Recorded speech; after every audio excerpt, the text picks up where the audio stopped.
The skill sheet is under Fireground Operations. It's coordinate interior attack on an attic fire. So the skill sheet is 6-3.2D.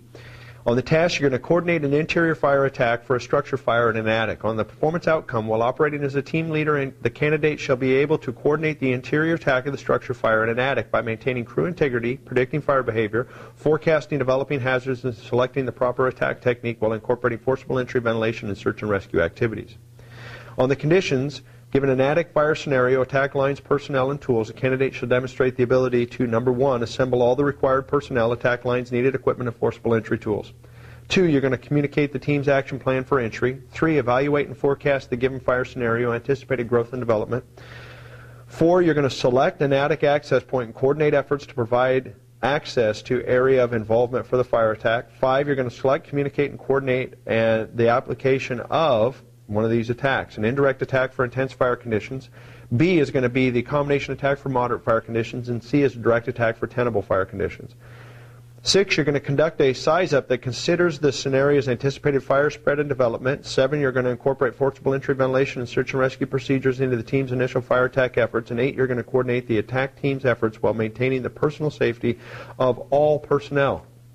So the difference on this from your below ground versus also your ground level fire is going to end up being that you are going to be selecting that opening for the attic, whether you're going to have to pull ceiling and then get up into the attic or find an attic scuttle access, and then when you've got to look at the different pieces of equipment. So if you're going below ground, you wouldn't end up taking, or below ground level, you would not be taking in a captain's ladder or attic or collapsible ladder, whatever you want to call it.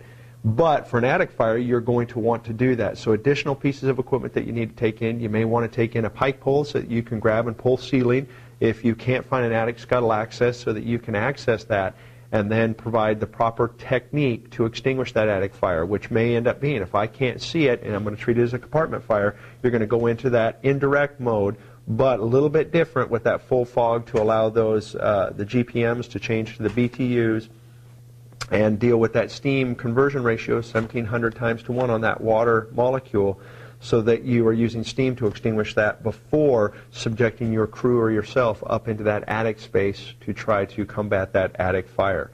So make sure that you maintain crew integrity throughout. As with all these scenarios, safety is going to be paramount. It's going to be in full PPE and SCBA with that air on. Remember that in these scenarios with simulations that a lot of times people will forget to plug in because they don't smell that smoke or see that smoke in front of them that kind of triggers that mechanism to plug into the air. But plug in, go in, coordinate all your activities, anticipate the growth spread, where you're going to have to overhaul, relay that information verbally to any evaluator that accompanies you into that scenario so that they understand what you are trying to accomplish, what your goals are, what you see, and what you're going to forecast for those fire conditions. Also anticipate those hazards, which are going to be relaying to the scenario evaluator. We want to secure utilities because we're going to be up dealing with potential for electricity in the attic, whether it's going to be wires or we're pulling ceiling or we're doing different types of things. Make sure that you relay that stuff on safety concerns to that evaluator so that they know what you're thinking, know what your concerns are, and know what you're looking for, and then provide the proper attack method for extinguishing that attic fire.